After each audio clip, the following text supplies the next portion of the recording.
새해 벽두부터 전국이 음식물 쓰레기로 골치를 썩이게 됐습니다. 올 1월부터 음식물 쓰레기 직매립이 금지됐다. 하지만 분리배출이 완벽하지 않은 상황. 음식물이 상당히 많이 있습니다. 그래서 이 내용물은 침출수 유출로 해서 적발을 하겠습니다. 쓰레기 매립장에서 반입이 취소되는 경우도 많다. 음식물 쓰레기를 직매립할 경우 문제가 되는 것은 침출수다. 땅 밑으로 스며들어 수자원인 지하수를 오염시키게 된다.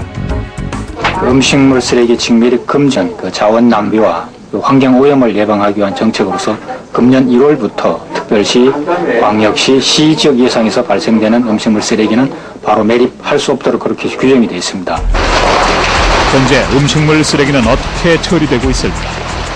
환경 오염 없이 처리하는 방법은 없는 것일까?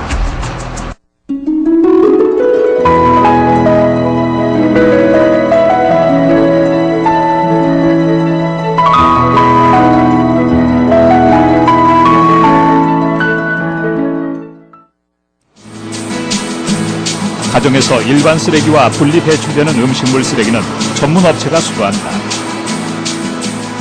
올 1월 시행을 앞두고 오랫동안 홍보를 했지만 음식물 쓰레기 구별은 아직도 혼동이 되는데, 그래서 적절하지 않은 음식물 쓰레기를 골라내는 것이 수거원들의 1차 임무다. 처리할 때 어려움을 방지하는 작업이다. 아무래도 이제 이 음식물 쓰레기는 사료로 쓸 수 있기 때문에 우리가 잘 구분해서 공장으로 들어가면 이 나머지 음식물은 사료용으로 이렇게 들어가기 때문에 꼭 가려야 됩니다. 음식물 쓰레기는 보통 사료로 재활용하게 되고 사료로 가능한 음식물 쓰레기일 경우만 수거하고 있다. 하지만 모든 음식물 쓰레기가 사료로 가능한 것은 아니다. 음식물 쓰레기이긴 하지만 사료로 적합하지 않은 것은 일반 쓰레기로 배출돼야 한다.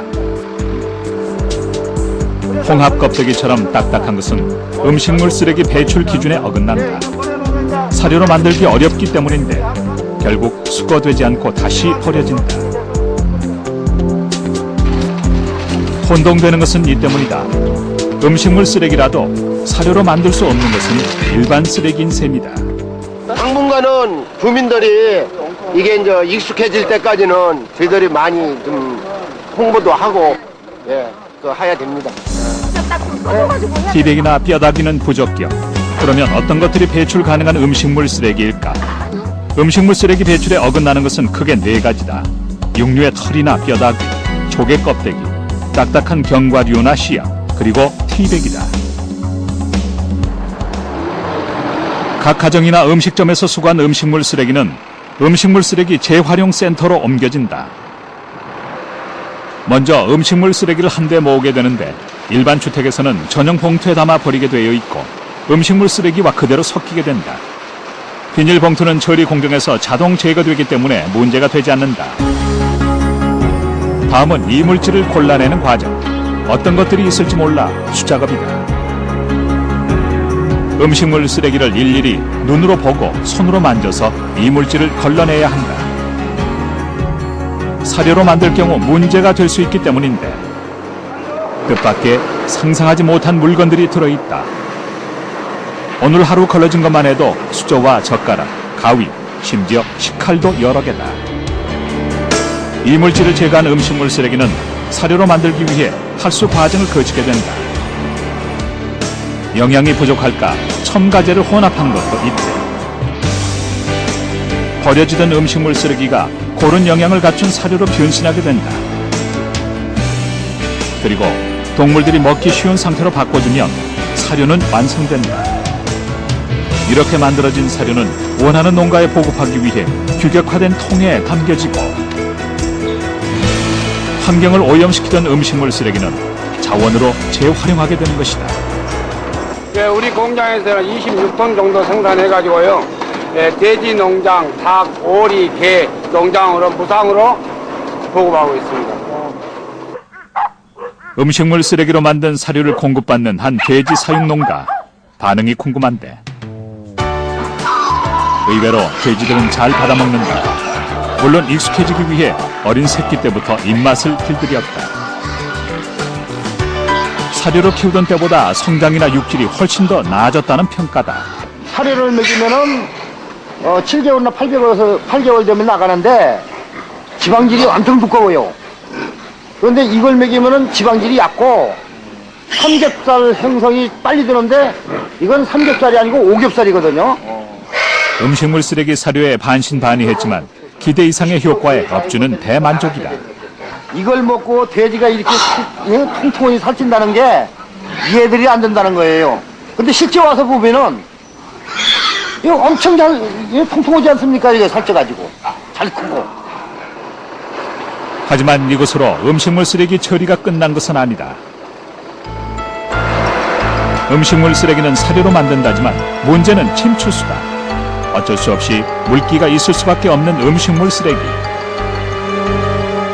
침출수는 고농도의 오염원이다. 별도의 처리를 거쳐야 하는 폐기물인 것이다.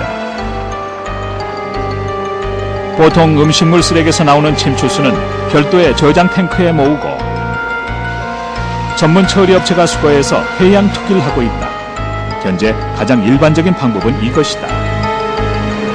현재 저희가 1년에 음식물 침출수로 처리하는 비용이 수억 원인데 이 가정에서 한 10%만 물기를 제거해서 와도 1년 예산에 한 수천만 원의 절감 효과가 있다고 볼 수 있겠습니다. 먼 바다에 버린다고는 하지만 바다 오염을 감수해야 하는 해양 투기, 해법은 없을까? 제주도에서는 음식물 쓰레기 침출수마저 재활용하려는 시도를 하고 있다. 음식물 쓰레기가 모이는 재활용센터, 다른 곳과 달리 이곳은 깨끗하고 악취도 없다. 반입되는 음식물 쓰레기에 유용 미생물인 EM 활성액을 뿌려주기 때문인데 미생물의 활동은 사료의 질을 좋게 한다. 게다가 미생물의 분해 작용으로 악취 제거의 효과까지 얻을 수 있다. 저희들 악취 제거 목적하고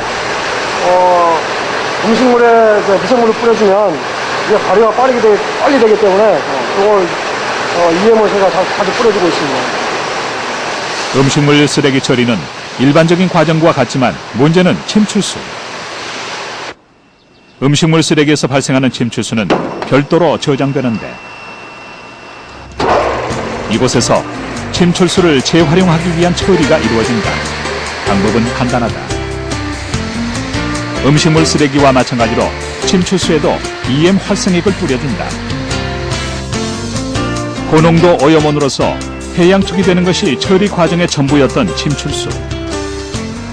미생물의 활동으로 악취는 사라졌지만 과연 어떤 변화가 일어났을까?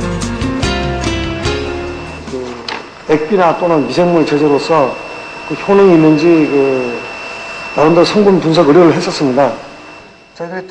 음식물 쓰레기 재활용의 가장 큰 걸림돌은 염분 농도다. 액비로 이용되려면 염분 농도가 1% 이하여야 하는데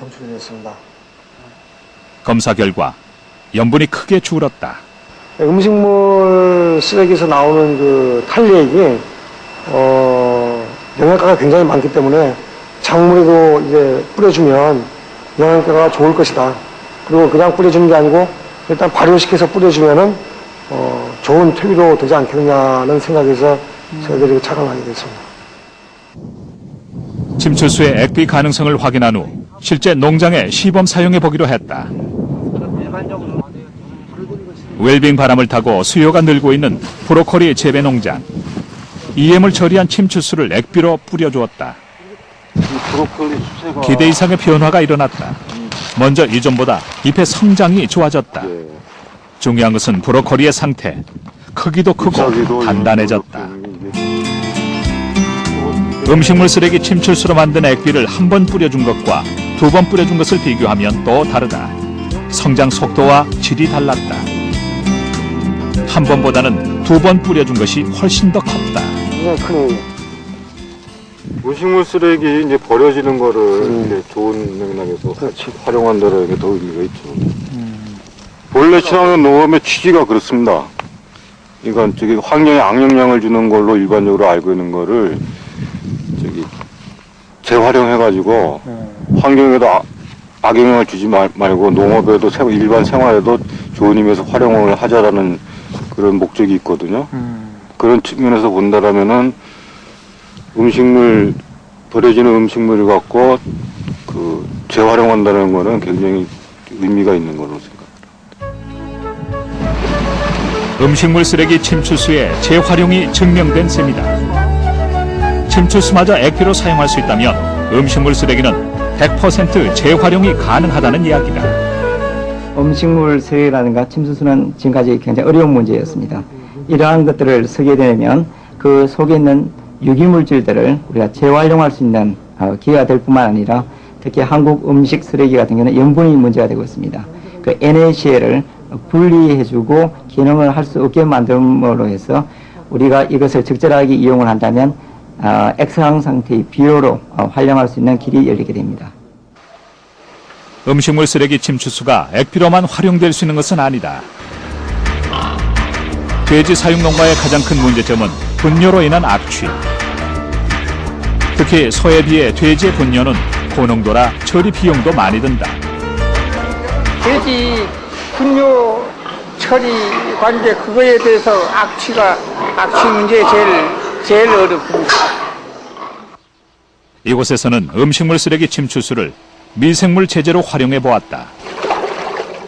돼지 분뇨를 처리하기 위해 모아놓은 저장조. 그러나 다른 곳처럼 악취가 풍기지 않는다.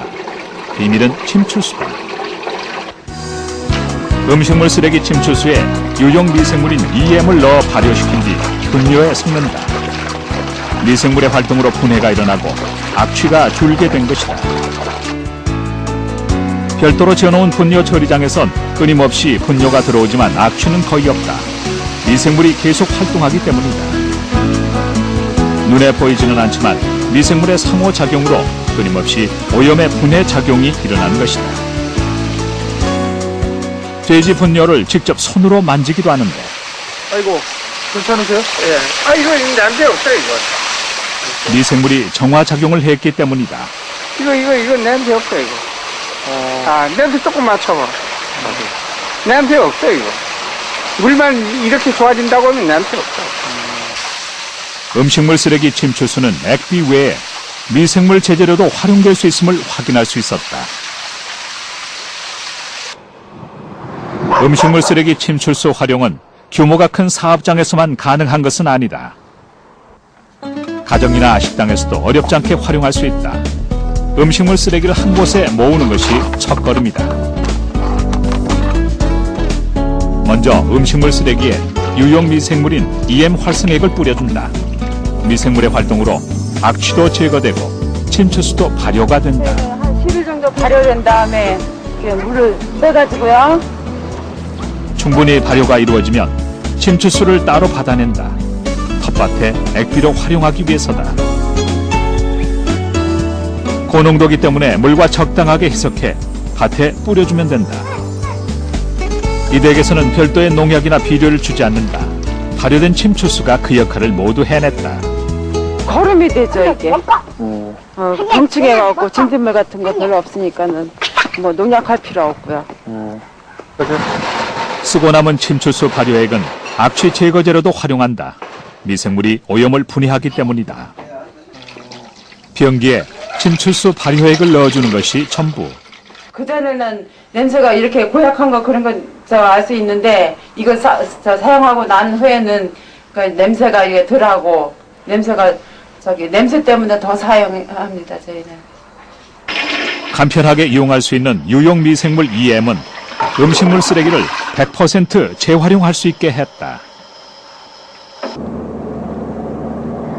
음식물 쓰레기 직매립 금지로 재활용 방안이 다양하게 시도되고 있다. 이곳에서는 음식물 쓰레기 수거와 처리가 동시에 이루어진다. 공정은 사료를 만드는 일반적인 방법과 같다. 먼저 음식물 쓰레기 속에 이물질을 제거한다. 그리고 잘게 부수어 가루로 만든 뒤 15일에서 20일 정도 호기성 미생물과 함께 발효시킨다. 사료로 만들어지는 것은 다른 곳과 같지만 쓰이는 곳은 전혀 다르다. 흙이 곳곳에 널려 있는 것 같지만 이곳은 지렁이들이 살고 있는 비닐하우스다. 음식물 쓰레기로 만든 사료는 지렁이의 먹이로 쓰이게 되는 것이다. 완성된 사료를 그냥 뿌려주기만 하면 된다. 지렁이는 음식물 쓰레기 사료를 먹이로 성장하고 개체수를 늘려나간다. 제약회사나 화장품의 원료로 쓰이는 지렁이는 그대로 판매되기도 하지만 더 유용하게 쓰이는 것은 지렁이 분변이다. 5, 6cm 크기의 지렁이들은 음식물 쓰레기 사료를 먹고 분변을 생산한다. 이렇게 생산된 지렁이 분변토는 질 좋은 유기질 비료가 되는데 화초나 묘목에 좋은 영양 공급원으로 활용될 수 있다. 이것은 지렁이가 먹고 배설한 분변토입니다. 이 분변토는 화훼 농가나 원예 채소 농가에서 구입을 하고 있습니다. 한 대학교 연구실. 이곳에서도 음식물 쓰레기 자원화 방안이 연구되고 있다. 먼저 수거한 음식물 쓰레기를 분쇄기를 이용해서 잘게 부순다. 음식물 쓰레기를 연료화할 수 있는지 실험 중이다. 액체 상태로 변한 음식물 쓰레기가 그 실험 재료인데 음식물 쓰레기를 발효시키는 과정에서 메탄가스가 발생하기 때문이다. 액상으로 변한 음식물 쓰레기를 혐기성 미생물이 있는 통에 넣어준다. 그러면 자연 발효가 이루어진다. 관건은 이때 발생하는 메탄가스를 회수하는 기술과 활용 가능성이다. 이 장치 안에는 혐기성 미생물이 현재 서식하고 있습니다. 서식하고 있는 혐기성 미생물들이 우리가 음식물 쓰레기를 넣어주게 되면 그 음식물 쓰레기를 분해시켜서 메탄가스를 생산하게 됩니다. 음식물 쓰레기는 미생물의 활동으로 발효가 이루어지고 이때 발생하는 메탄가스를 채집한다. 이렇게 발생한 메탄가스는 난방이나 연료로 활용할 수도 있고 전기를 생산할 수도 있다. 메탄가스 발생 후 남는 것은 역시 음식물 쓰레기 침출수. 하지만 처리가 어렵지 않다. 발효를 통해 오염물질이 분해됐기 때문에 간단한 정화 처리만 거쳐도 된다. 이런 상태에서 발생되는 탄력, 침출수는 저희 처리하기가 굉장히 어렵습니다. 그런데 이런 정도의 상태가 되면 저희들이 어디에서나 방류수 기준으로 처리해서 내보내는 게 가능합니다.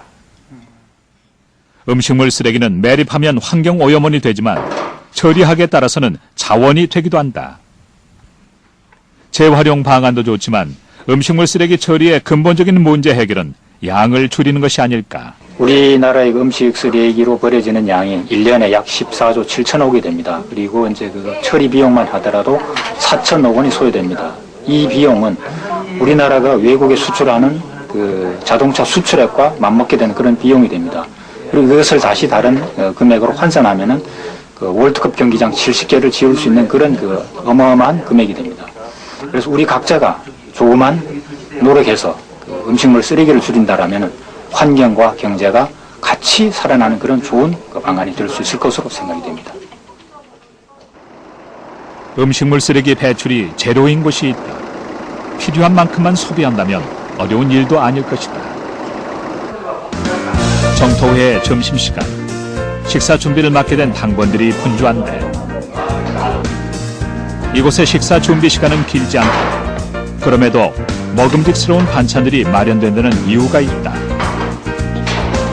어제 먹고 남은 반찬을 재활용하거나 오래된 재료를 먼저 이용하는 것이 원칙이기 때문이다. 그리고 먹을 때는 본인이 전부 먹을 수 있는 양만큼만 가져가야 한다. 농부가 땀 흘려 만든 재료를 낭비하지 않는다는 의미이기도 하고 버려지는 음식물을 방지하기 위해서다. 본인이 먹을 양만큼 덜었기 때문인지 남겨지는 반찬은 전혀 없다. 처음부터 필요한 양을 덜었기 때문에 어떻게 처리해야 하는지 고민하지 않아도 되는 셈이다. 하지만 그릇이 비워졌다고 식사를 마친 것은 아니다. 먹을 물을 받는 것이 두 번째 식사의 시작. 먼저 수저에 묻은 음식물을 씻어내고 그 물로 접시에 남아있는 음식의 흔적까지 집어낸다. 고춧가루 하나도 버려지지 않게 하기 위해서다. 그리고 자신이 이용한 밥그릇과 접시를 헹궈낸 물을 그릇에 남은 양념과 함께 마신다. 어차피 식후에 마실 물을 컵에 따라 마시지 않고 그릇을 헹구는 데 이용하는 것이다. 음식물 남기지 않고 이렇게 좀 음식물에 대해서 소중히 하는 마음이 좀 길러지는 것 같아요. 이렇게 식사를 마치고 나면 접시는 새 것과 다름이 없는 것은 물론 양념 하나 버려지지 않는다. 그러다 보니 설거지도 단촐하고 깨끗하다. 먼저 밥을 지을 때 미리 받아놓은 쌀뜨물을 합성세제를 대신에 이용한다. 쌀뜨물은 세정 효과가 뛰어나 그릇의 오염물은 완벽하게 제거가 된 상태. 다음엔 맑은 물에서 1차로 헹구고 다시 한번 깨끗한 물로 씻어내면 설거지는 끝이 난다. 필요한 만큼 먹으니 음식물 쓰레기도 없고 물도 적게 든다. 보통 생산 과정에서 물 쓰는 양을 비교하면 여기서 50명 또 많을 때 100명까지 물을 쓰더라도 요 대야 3개 정도 물 이거 합쳐가 얼마 안 되지 않습니까? 그러면서도 끝물은 다시 쓸 수 있을 정도로 깨끗한 물이니까. 극단적인 사례일지 모른다. 하지만 필요한 양만큼 소비하는 것은 환경오염을 줄이는 방법이다. 올해 1월부터 음식물 쓰레기 직매립이 금지되자 음식물 쓰레기 대란을 우려하는 목소리가 높았다.